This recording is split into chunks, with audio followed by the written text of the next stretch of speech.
Information spéciale COVID-19, Centre d'accueil universel. Avant de rentrer en l'église là, songez mettez massao. Pangade, fort bien mettez. Paye couver néao et puis bouchard.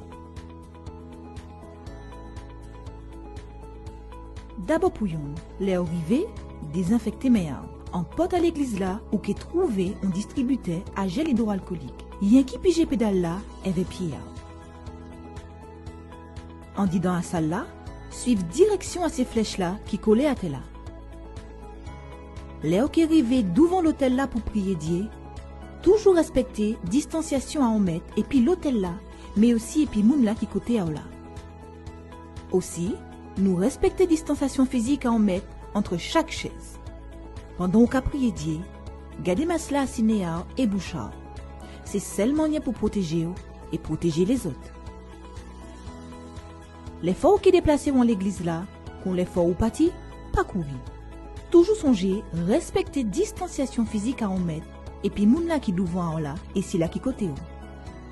Puis si mes outils, passez potes là, qui s'y côté à l'église là.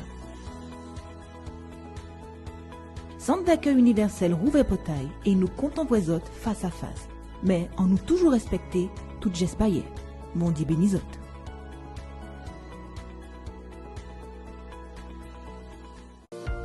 Connaissez-vous la radio positive d'Homme? Bonjour à tous, Dieu vous bénisse. Nous sommes ici connectés sur la radio positive d'Homme. J'aimerais vous dire, vous, chers auditeurs, qu'il est possible que votre situation change. Il est possible que vous puissiez résoudre ce problème. Que ton pouvoir, Seigneur, puisse la visiter à la maison, au travail, sur la route. Amen et grâce à Dieu.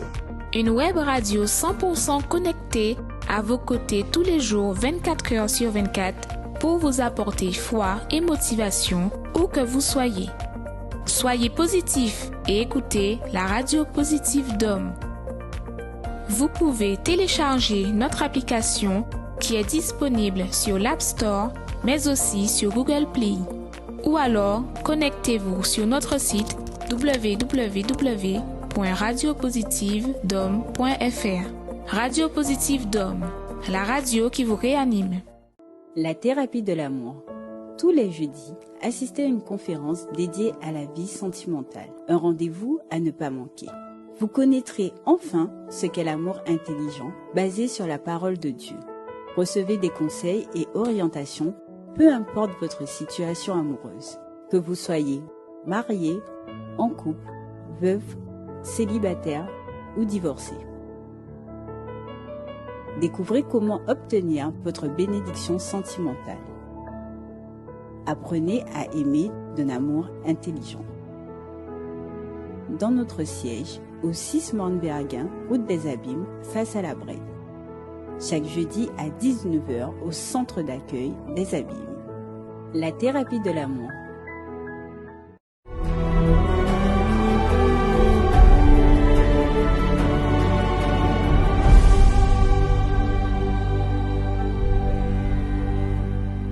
Bonjour à tous mes chers amis, soyez les bienvenus à notre émission Foi en Action. Chaque jour, nous sommes là afin de pouvoir vous proposer et vous donner une parole de vie, une parole de force, une parole qui peut changer votre vie. Vous savez que la parole, elle a du pouvoir. Notre parole, elle a du pouvoir. Il y a même d'habitude, nous avons l'habitude de dire que les paroles font plus mal qu'une claque, n'est-ce pas? Parfois, il y a des paroles, parfois même vous, que vous m'accompagnez dans votre relation, dans votre couple. Peut-être vous êtes une personne que, peut-être les paroles, elles sont en train d'être blessantes.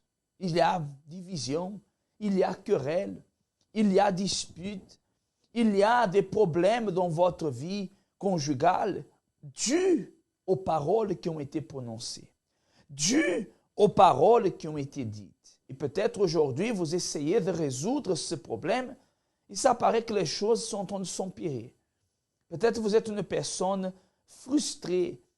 Ce matin, vous nous accompagnez et vous regardez la vie laquelle vous êtes en train de vivre et vous voulez une solution. Vous ne voulez pas baisser les bras. Vous ne voulez pas désister.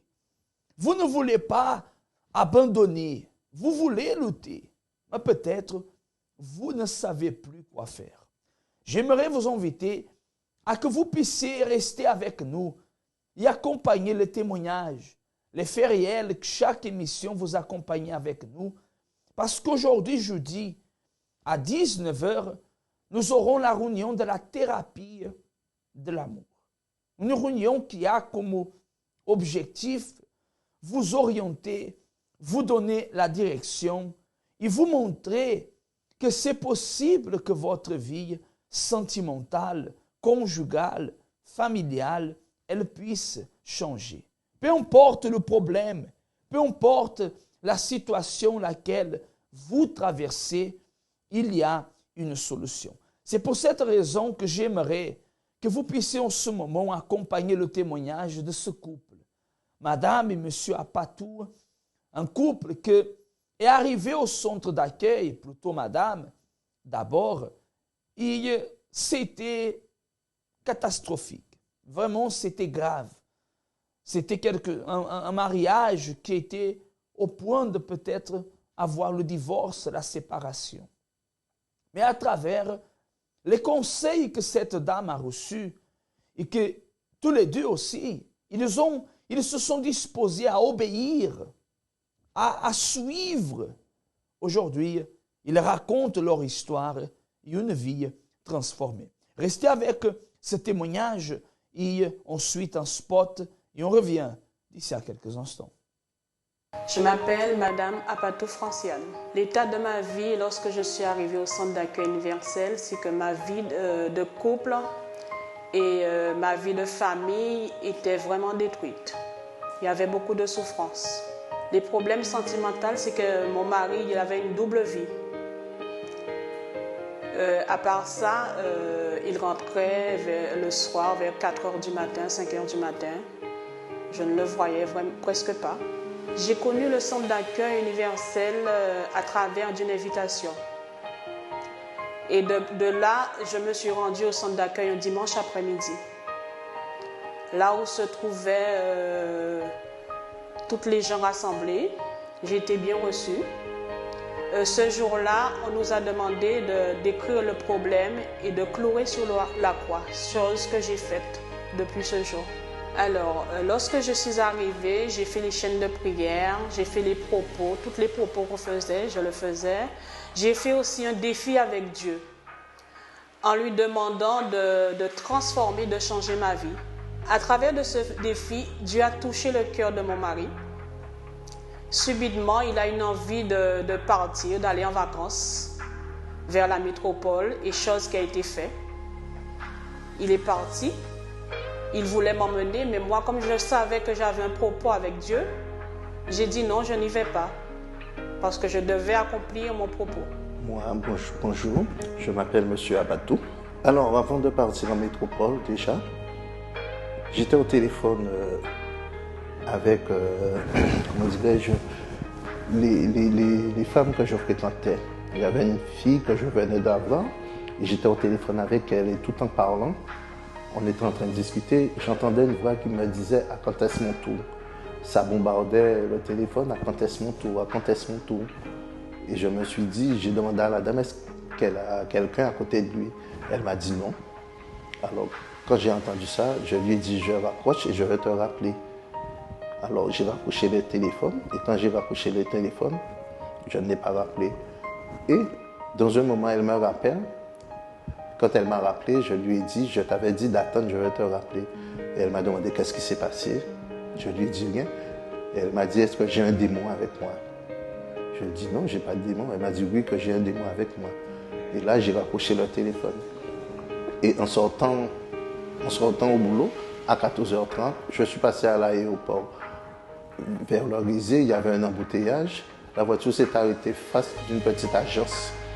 Alors, quand j'ai vu que l'embouteillage traînait, je me suis dit, j'entre dans l'agence, je vais chercher un billet. Et après, rapidement, j'ai appelé une soeur que j'avais en métropole. Je lui ai dit est-ce que je peux venir faire un tour? Elle m'a dit oui, de venir le plus. Et là, je suis parti. Et en partant, en arrivant en métropole, Et en entrant, j'ai trouvé une grosse Bible sur la table. Quand j'ai regardé, ça m'a flashé tout de suite. J'ai pris la Bible. Je me suis mis assis, j'ai ouvert la Bible, je suis tombé dans un verset, Deutéronome 28, qui me disait « Si tu obéis à la voix de Dieu, voilà tout ce que j'ai pour toi. Ta vie va changer et tout. » J'ai commencé à lire, je me dis « Ah, c'est bien. » J'ai continué à lire et en arrivant au verset 30, je vois que si tu n'obéis pas, par contre, voilà tout ce qui peut t'arriver. Et quand j'ai commencé à lire ce qui pouvait m'arriver, j'ai vu que j'avais plus de la moitié. Et là, j'ai commencé à réfléchir. Et je suis resté là pendant les 2 semaines à lire la Bible, à lire. Même ma soeur m'a dit qu'elle trouvait ça bizarre. Je n'aimais pas la lecture et je suis enfermé dans la chambre à lire une Bible. Alors je ne me suis pas inquiété. J'ai lu. Et là, quand les 2 semaines ont pris fin, j'ai décidé de retourner à la maison. Et je suis entré. Et quand je suis entré, mon épouse, elle m'a invité pour aller le vendredi dans la délivrance. Et quand je suis allé dans la délivrance, en entrant, je me suis mis assis, je regardais comment ça se passait. J'ai vu que ça bougeait un petit peu, les gens qui criaient et tout. Mais j'étais très mal. J'ai commencé à avoir mal à la tête, je ne pouvais plus supporter la musique. Je lui ai dit que je sors, je ne peux pas rester. Elle m'a dit non, de ne pas sortir, de rester là. Je suis resté et j'ai tenu. Et à la fin, quand le culte a pris fin, je lui ai dit de ne plus jamais je mettrai les pieds ici. Et là, nous sommes entrés à la maison. En arrivant à la maison, elle ne m'a rien dit. Le vendredi est passé, samedi est passé. Et dimanche, j'ai eu envie de me réveiller très tôt à 4 heures du matin. Je me suis réveillé, m'habiller, me doucher et m'habiller. Et elle, qui passait, elle a entendu le bruit. Elle me demande qu'est-ce que je fais, où est-ce que je vais. Je lui ai dit que je vais à la messe. Elle m'a dit, je vais me préparer, attends-moi. J'ai suivi ce que le pasteur disait, le pasteur Carlos qui nous disait comment faire pour donner sa vie à Dieu. Alors j'ai bien suivi, j'ai regardé, j'ai fait des propos. Il y avait des propos à faire, on a fait des propos. J'ai participé dans les propos, les premiers propos qu'il a fait, on a participé. On a pris la décision de servir totalement et donner notre vie. Et quand on a pris cette décision, et c'est là, à ce moment, que nous avons commencé à servir. Oui, et un jour, il avait un propos sur l'autel avec un gros caillou qui nous disait, ce moment-là, c'est un moment spécial pour tout le monde et pour faire un vœu avec Dieu sur l'autel, on doit y participer. Alors je me suis dit, tiens, je pense que c'est pour moi. J'ai fait ma part. Je me suis dit, tiens, j'ai pris le martingale d'huile et j'ai versé et j'ai dit, Dieu, à partir d'aujourd'hui, je fais un vœu avec toi sur ton autel de ma vie. Et après, quand ça s'est produit, on a eu la campagne d'Israël qui est venue au mois de novembre. Alors je me suis dit que je vais me lancer pour cette campagne d'Israël. J'ai fait ma part sur l'autel et j'ai demandé à Dieu que sa volonté soit faite dans ma vie. Alors aujourd'hui, Dieu n'a pas tout à changer. Je suis époux d'une seule femme. Je ne la fais plus souffrir. C'est différent. Je valorise mon épouse. Je valorise mes enfants à l'intérieur. Je prends soin de ma famille. Aussi, j'ai été baptisé du Saint-Esprit. Dieu nous a touchés, nous a bénis. Et maintenant, je suis là pour servir le peuple qui ont besoin aussi, parce que nous avons il y a des moments difficiles que le peuple a besoin d'être enseigné. Nous enseignons, nous donnons. Nous faisons de notre mieux pour pouvoir donner ce que Dieu nous a donné. Alors, la vie sentimentale, ça va. La famille, ça va. Nous sommes bénis. Il y a une grande transformation. Nous nous sommes mariés le 17 janvier 2012. Et ce mariage a été béni. Oui, béni, complètement. Très important, ça fonctionne. Il ne faut pas douter, parce que Dieu restera toujours Dieu. Il n'a pas changé. Comment se trouve votre vie amoureuse? Solitude, désillusion, jalousie, trahison, dispute. Pourquoi tant de couples et célibataires ont du mal à avoir une vie sentimentale heureuse? La réunion de la thérapie de l'amour aide de nombreux célibataires et couples à atteindre le bonheur sentimental. la relation que vous méritez.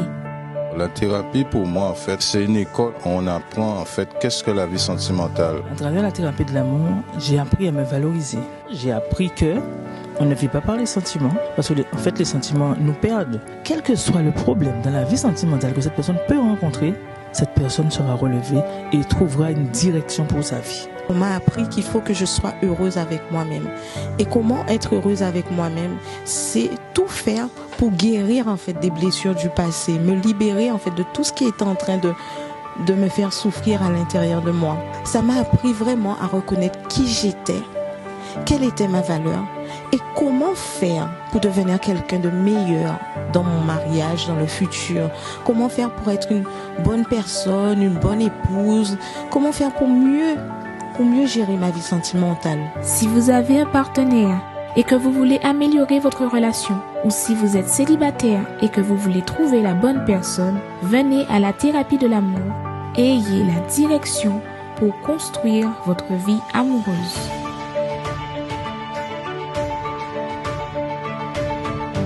La thérapie de l'amour.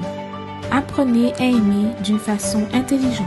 Tous les jeudis à 19h au Centre d'accueil universel des Abîmes.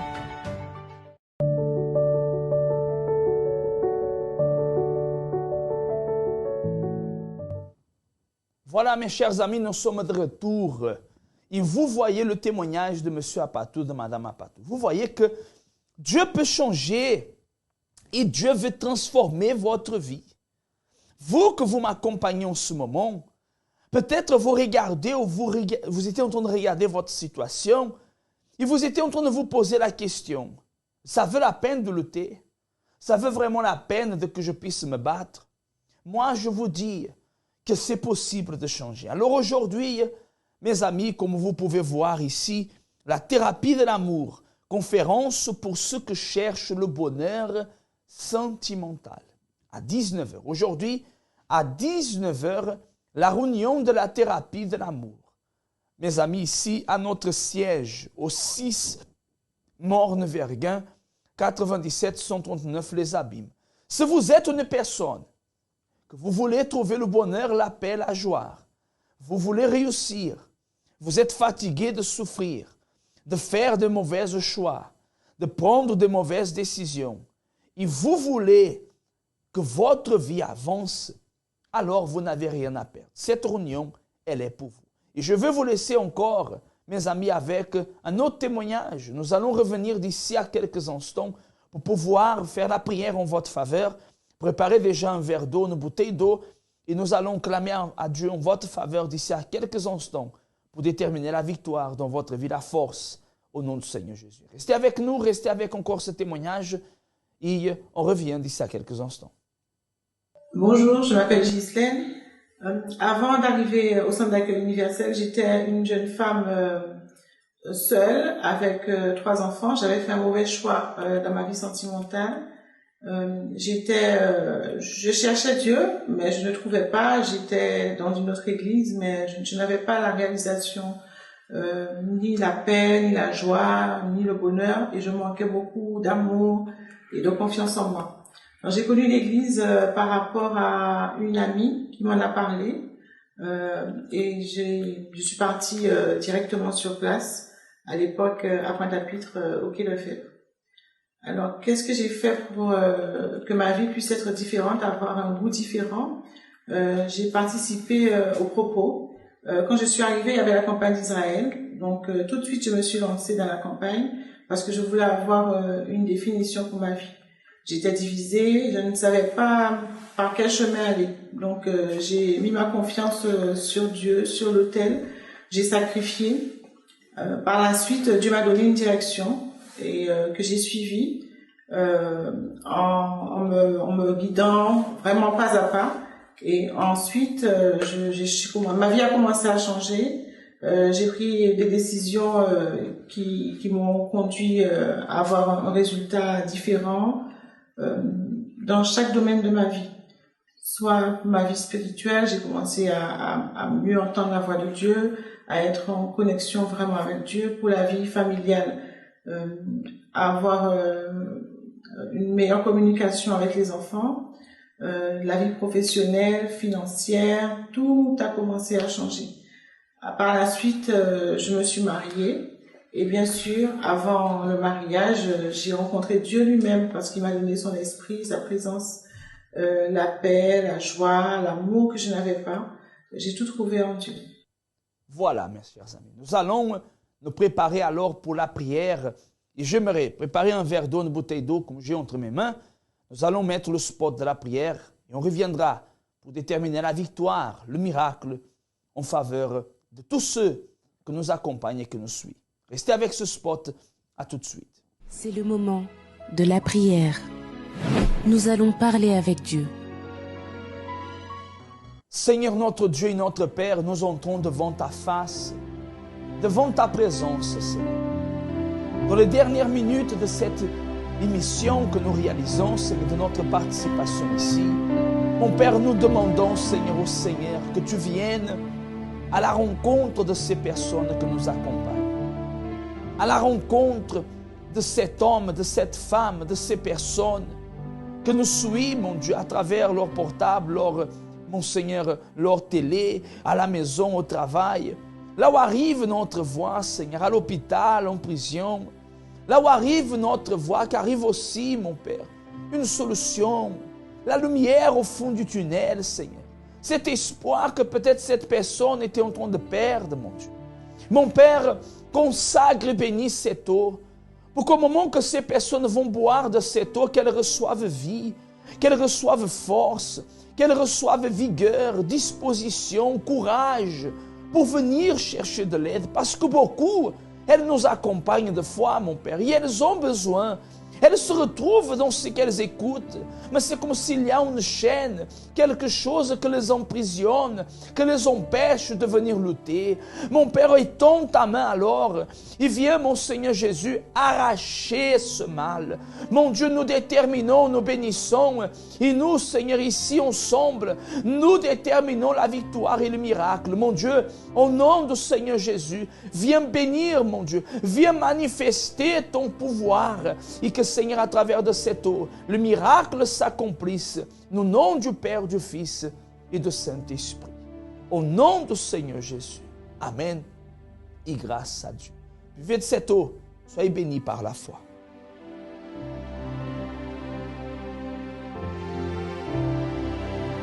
Amen.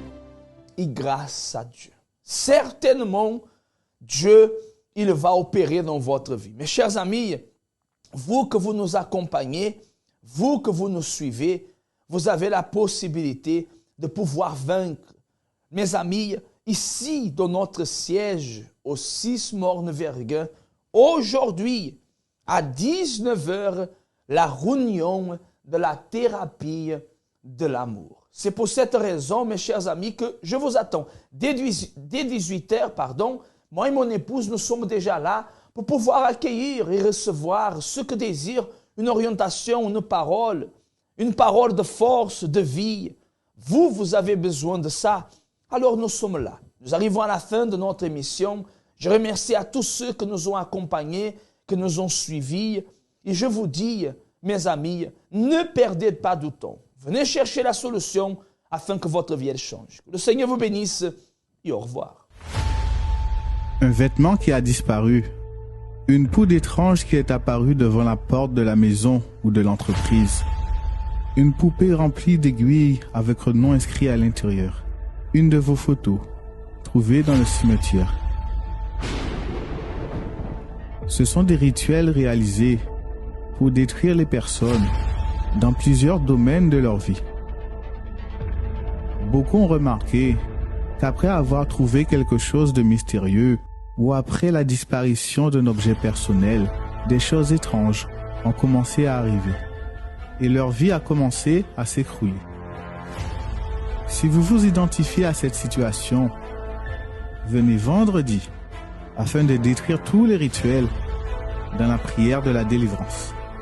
À 7h, 10h, 15h et 19h, au centre d'accueil des Abîmes, 6 Morne-Verguin face à la Brède, ou dans tous nos CAU d'hommes.